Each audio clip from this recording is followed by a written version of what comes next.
Alright, what's going on, you guys? Nick here with Nick Strength and Power. In today's video, I want to talk about the post that kind of shook up the bodybuilding world. Almost anybody who is anybody commented this post on the Buys and Tries Instagram page. So this post was basically an encapsulation of the back and forth between Iain Valliere and Blessing Awodibu. A little bit of a strange rivalry here because Blessing obviously has had this public rivalry with Nick Walker going into the New York Pro.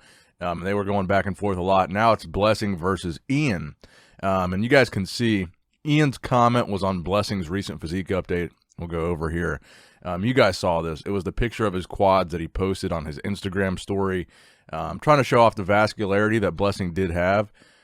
They go over to show another picture of Iain where you can kind of see Iain's quads.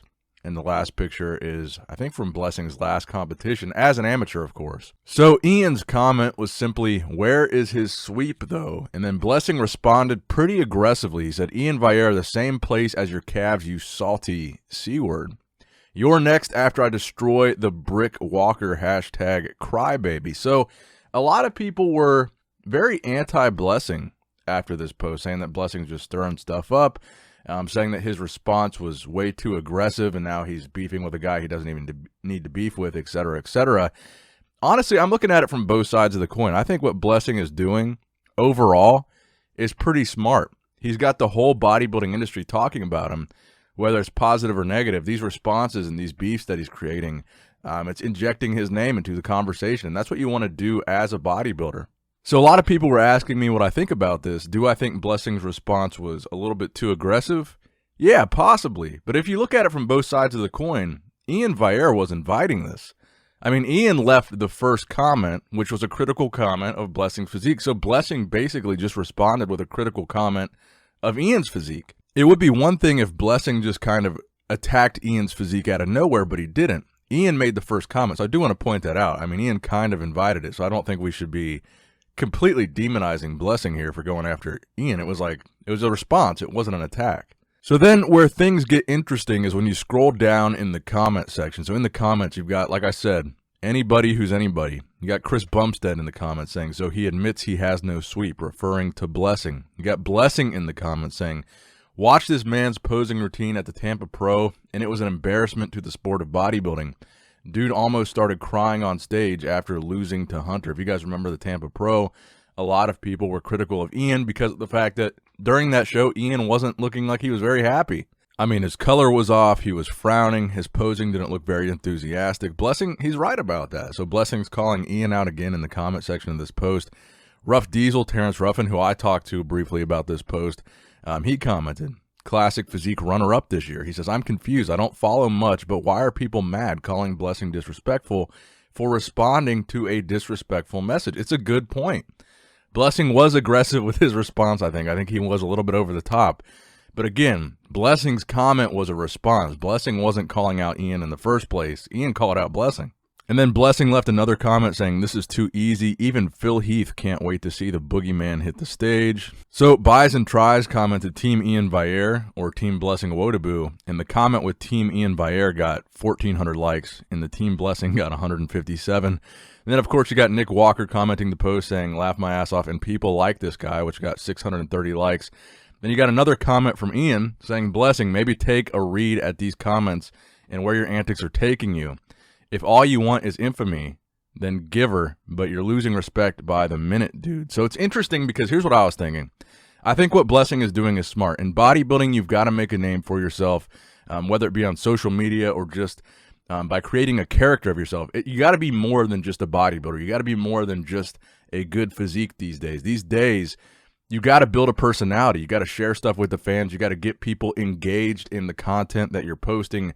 That's the name of the game in modern day bodybuilding, whether people want to accept it or not. I know a lot of old school guys think social media is dumb and it's not good for bodybuilding, but this is the reality. Social media and bodybuilding go hand in hand now. And the most successful bodybuilders are the ones that have a large social media following and high engagement. But one of the things that struck me about Iain's comment here is he's right. You know, there's a limit, I think. I think rivalries are good. I just want to say, I think rivalries are good. I think back and forth on social media is good. But it does look like Blessing is kind of embracing the heel role, the villain role. Like you saw Phil Heath kind of embrace the villain role during his career. And once you embrace that role, once you say, okay, I'm the bad guy, I'm the villain, I'm the heel, I'm going to be the instigator, I'm going to be the trash talker. Once you embrace that role in bodybuilding, it's very hard to turn back from that role. So once he establishes himself, if he goes far enough and establishes himself as the heel, as the bad guy, as the villain, he's going to be viewed like that by the fans for a long time. And what I was thinking is if Blessing does this and he starts winning a lot of shows, that's great for Blessing. If Blessing is a champion bodybuilder, he's beating guys left and right, and he's the villain, it's going to go pretty well for him still, I think. I think a lot of people are going to be fans. They're going to say, okay, he's kind of like Phil. He's the dream crusher. But what if Blessing embraces this role as the villain and then doesn't win anything, which is a possibility? I think he's going to win the Indy Pro personally, but I don't know about New York. So if you scroll down beneath Ian's comment, you see Philippe Dropulich, who was the winner of my Mr. Golden Era 2019. You've got Danny Kaganovich. He is a IFBB pro as well. He says Blessing makes the sport so much more interesting and attractive. Nathan Epler, who's an IFBB pro in 212 out of Indiana. You've got Nick Strength and Power, of course, just saying yikes. I thought I saw Phil Heath comment. Here's Phil Heath. So Phil Heath, who is arguably one of the most infamous villains and trash talkers in bodybuilding, which brought him a lot of fame and a lot of notoriety, and kind of a mixed result from the fans. And Phil's comment says, "And y'all thought I was bad. Laugh my ass off. This shit is funny." Receiving 1,500 likes and 47 replies. So Phil maybe giving up the reins on the villainy and handing over the reins to Blessing Awodibu to become the new heel in bodybuilding, because it seems like that's the track that Blessing wants to take. And I honestly think it's entertaining. I think it's interesting. I don't think there's any real bad blood here. And that's the other thing I wanted to talk about is how serious do you guys think Blessing is? Do you think he's taking it that serious? Do you think he's taking it that personal? I don't think so. I think he's just playing the game of social media. And that's kind of the fine line that you have to walk with this bodybuilding beef online. If it's real or if it's fake, how much are you going to let it affect you? Even if it's real, if someone is insulting you and it's real, you got to decide for yourself whether or not you're going to take serious offense to that or whether you're going to let it roll off your back. If you're going to be big on social media, you got to let a lot of this shit just roll off your back. You can't take it personal. You can't take it serious. You can't get in your feelings. You can't start crying. You can't start getting emotional and responding to some stuff like this.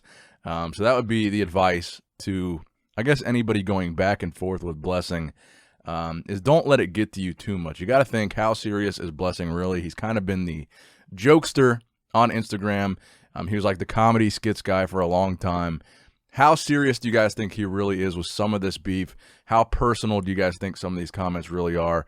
And how much of it is really just Blessing playing it up for social media and trying to build these kind of storylines? But yeah, let me know what you guys think in the comment section below. Trash talk and bodybuilding. How far is too far? Did Blessing go too far here? Did Ian go too far here? Or did he deserve the right to respond? I mean, Ian did comment first. Was Blessing just exercising his right to defend himself? Let me know what you guys think in the comment section below. Please give this video a thumbs up if you did in fact enjoy it. And let me know, are you Team Blessing or Team Ian? Who would win in a head-to-head showdown, Blessing or Ian, or Blessing or Nick? Let me know in the comment section down below. As always, I love you guys. I appreciate you guys. Nick Strength and Power signing out.